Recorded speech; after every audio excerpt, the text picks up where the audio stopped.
नमस्कार विद्यार्थियों, गायत्री कॉलेज के YouTube चैनल पर सभी विद्यार्थियों का स्वागत है। आज के क्लास में हम बीएससी फाइनल ईयर मैथमेटिक्स के सेकंड पेपर कॉम्प्लेक्स एनालिसिस के टॉपिक पावर सीरीज को लेकर बात करेंगे। देखिए, लास्ट के लेक्चर में अपन ने पावर सीरीज की रेडियस ऑफ कन्वर्जेंस किस प्रकार फाइंड आउट करते हैं उसके बारे में अपन ने डिस्कस किया था, और आज के लेक्चर में अपन ने उन्हीं पावर सीरीज की डोमेन या रीजन ऑफ कन्वर्जेंस किस प्रकार ज्ञात करते हैं उसको लेकर बात करेंगे। तो देखिए, अपन ने दो फॉर्मूले डिस्कस किए थे। एक आपके पास में था रीजन ऑफ कन्वर्जेंस के अंतर्गत इफ, यहां पर आपके पास में ऐसा लिख सकते हो, if the series is represented by, if the series is represented by summation un,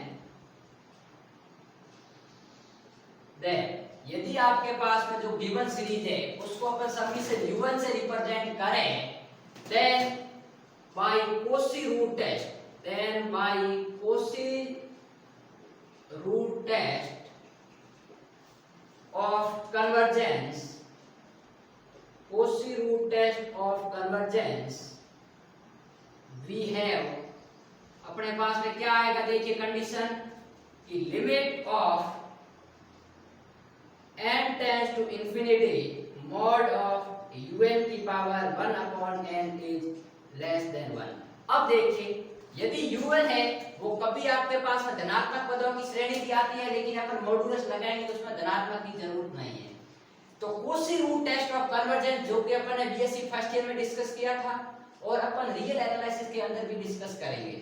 तो बीएससी फर्स्ट ईयर में अपन ने जब convergence and divergence of infinite series देखा था, तब Cauchy root test of convergence, ये जो कंडीशन है ओनली फॉर कन्वर्जेंस अपसरण की है, और इसका मान यदि ग्रेटर देन 1 आ जाता है तो वो अपसारी हो जाता है, डाइवर्जेंस हो जाता है आपके पास में सीरीज, और इसका मान 1 आ जाता है तो टेस्ट है वो फेल हो जाता है, और फिर अपन जाते हैं डी नंबर टेस्ट में। तो देखिए, 1 यदि फेल हो जाता है तो अपन डी नंबर टेस्ट में जाते हैं, और डी नंबर टेस्ट क्या कहता है आपके पास में, देखिए डी नंबर रेशियो टेस्ट, वो कहता है कि आपके पास में limit of n tends to infinity modulus of un plus 1 upon un है, उसका मान लेस देन 1 होगा तो ये सीरीज आपके पास में un है वो कन्वर्जेंस होगी, और ग्रेटर देन 1 होगा तो एक डाइवर्जेंस, और 1 पर फेल हो जाती तो अपन आगे लघुगणक परीक्षण और आपके पास में डी मॉर्गन परीक्षण उस पे विचार करते हैं। लेकिन पावर सीरीज के अंतर्गत अपन को सिर्फ और सिर्फ जिसकी पावर n दे रखी है उसको मैंने कहा था अपन इससे हो जाएगा, और यदि इससे नहीं होगा तो अपन डी नंबर रेशियो टेस्ट लगा के उस क्वेश्चन को सॉल्व करते हैं। इन दो फॉर्मूलों से आगे अपन को जाने की जरूरत नहीं है, इन दोनों से आपके पास में किसी भी पावर सीरीज की अपन कन्वर्जेंस का पता कर सकते हैं, कन्वर्जेंस ऑफ रीजन का, कि किस रीजन के अंतर्गत ये सीरीज है वो कन्वर्जेंट है। डाइवर्जेंट का अपन को पता नहीं करना है, ओनली वो रीजन चेक करना है जिसके अंतर्गत ये सीरीज कन्वर्जेंट है। तो देखिए, यदि किसी सीरीज के अंतर्गत यदि उसको समीशन un, मैंने कहा है कि if the series is represented by, यदि श्रेणी को समीशन un से प्रदर्शित करें तो ये समीशन और ये un, तो यहाँ पर un का मान क्या है, ये है, यहाँ पर un का मान ये है, तो इसकी यदि होल पावर n आ जाती है तो अपन Cauchy रूट टेस्ट लगाएंगे तो इजी रहेगा। हालांकि ये दोनों क्वेश्चन डी नंबर रेशियो टेस्ट से भी हो जाएंगे, इजीली हो जाएंगे, कोई दिक्कत नहीं आएगी, क्योंकि पावर से पावर कैंसिल आउट और वही वैल्यू आ रही है। लेकिन इससे करेंगे तो और एक स्टेप अपन को कम करना पड़ेगा, बाकी कोई दिक्कत नहीं, इसमें एक स्टेप ज्यादा करना पड़ेगा, तो अपन इससे करेंगे और अगले क्वेश्चन अपन उस मेथड से भी करेंगे। ठीक है, तो देखिए मैं क्वेश्चन नंबर 1 को स्टार्ट करता हूं।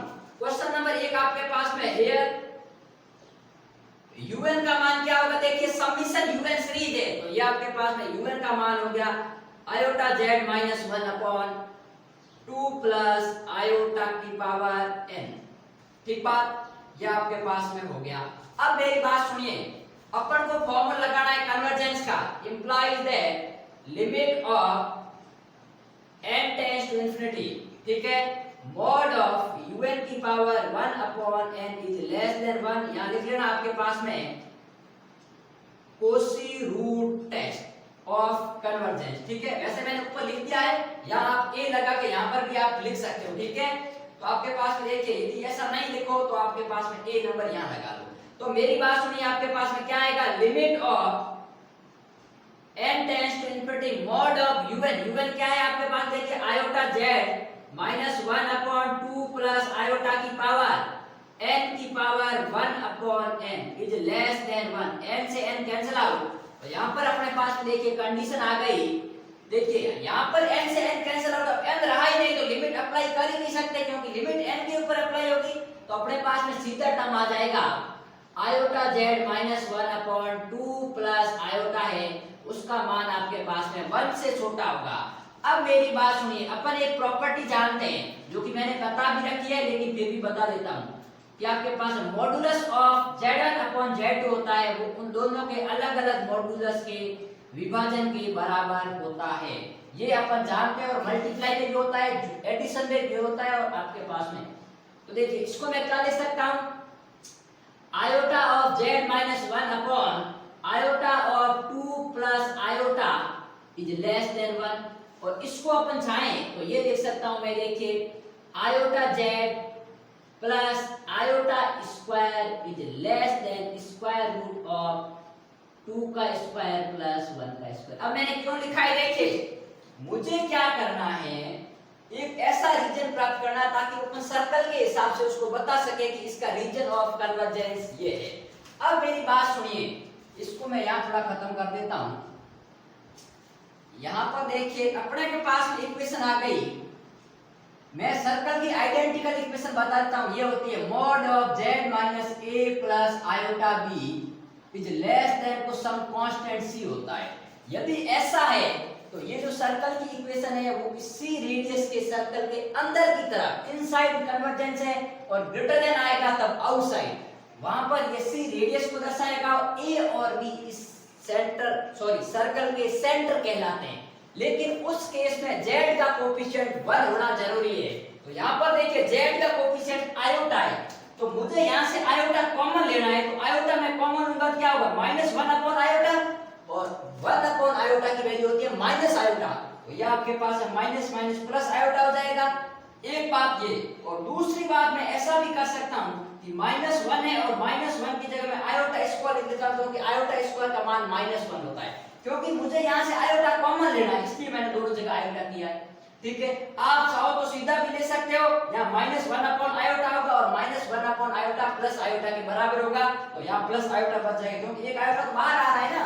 तो इसको मैं लिख सकता हूँ modulus of iota mod of z plus iota is less then आपके पास में स्क्वायर रूट ऑफ 5। अब मेरी बात सुनिए, आप कहोगे सर ये कैसे आया, तो ये आया मॉड ऑफ 2 प्लस आयोटा।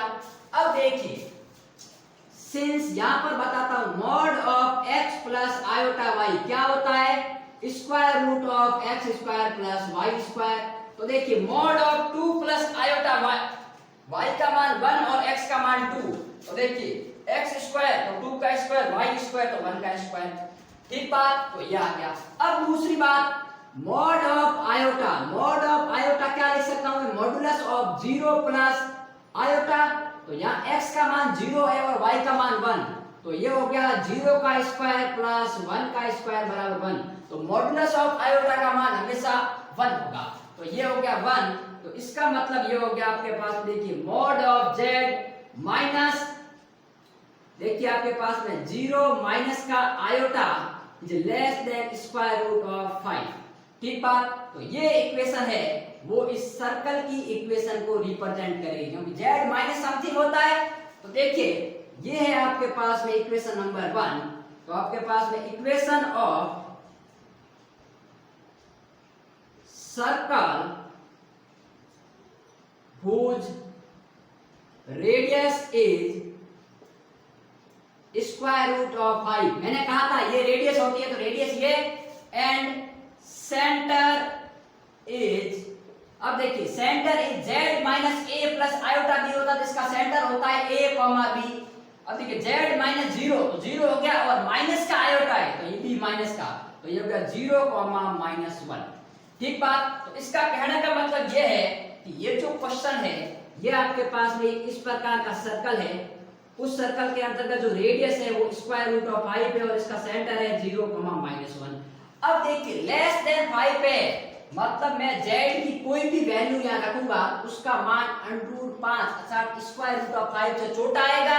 और ये किसके लिए कर रहे हैं अपन? कन्वर्जेंस के लिए कर रहे हैं, अर्थात z के सभी मानों के लिए ये जो सीरीज है वो स्क्वायर रूट ऑफ 5 अर्थात इस रेडियस के सर्कल के इनसाइड है वो कन्वर्जेंस होगी, इसके अंदर कन्वर्जेंस होगी, क्योंकि लेस देन से ना, यदि ग्रेटर देन होता है इसके बाहर की तरफ कन्वर्जेंस होगी।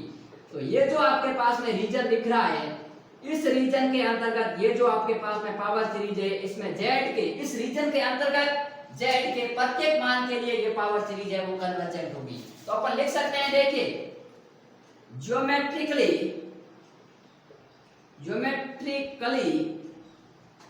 the given power series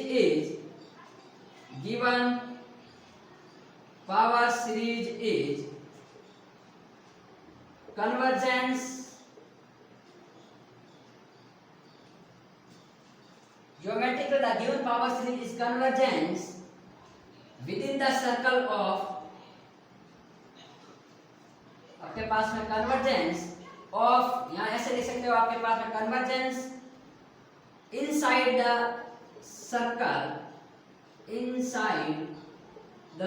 circle whose radius is आपके पास में देखिए क्या हो गया, square root of 5 and centre is 0,-1। ठीक है, तो ज्यामितीय रूप से जो ये गिवन पावर सीरीज है वो इस सर्कल के अंतर्गत आपके पास में इनसाइड है, वो आपके पास में कन्वर्जेंट है जिसकी रेडियस ये है और ये आपके पास में सेंटर आ गया। तो ये है अपना एक क्वेश्चन। अब अपन नेक्स्ट क्वेश्चन को लेके बात करेंगे कि नेक्स्ट क्वेश्चन किस प्रकार का है। मैं सेम क्वेश्चन को लेके बात करूंगा, जहां पर अपने दिक्कत है वहां पर अपन हटा देंगे। ठीक है, तो सबसे पहले देखिए सेम फॉर्मूला लगेगा क्योंकि पावर n है, तो मैं क्या करूंगा, इसके लिए यहाँ पर आपके पास में सीधा हटा देता हूँ। तो क्या आ जाएगा, देखिए यहाँ से अपन थोड़ा साफ कर देते हैं इसको ना, ताकि अपना काम इजीली हो जाए, आपको बार बार लिखने की जरूरत नहीं पड़े, टाइम वेस्ट नहीं हो।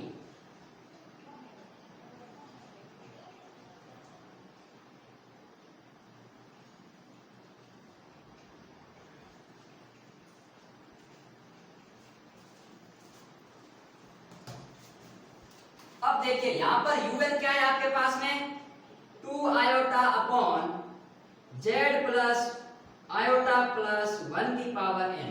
ठीक बात, तो वापस अपन यही रखते हैं। देखिए क्या वैल्यू आ जाएगी, 2 iota upon z plus iota plus 1 की होल पावर n की power 1 upon n is less than 1, क्योंकि मुझे कन्वर्जेंस बताना है, पावर से पावर कैंसिल आउट। देखिए n, अब यहाँ पर n है ही नहीं तो कट गया, तो यहाँ पर आएगा मॉड ऑफ 2 आयोटा अपॉन, मैं इसको अलग अलग लिख सकता हूँ क्योंकि अभी मैंने बताया, तो ये हो गया mod of z plus 1 plus iota is greater than, sorry less than 1।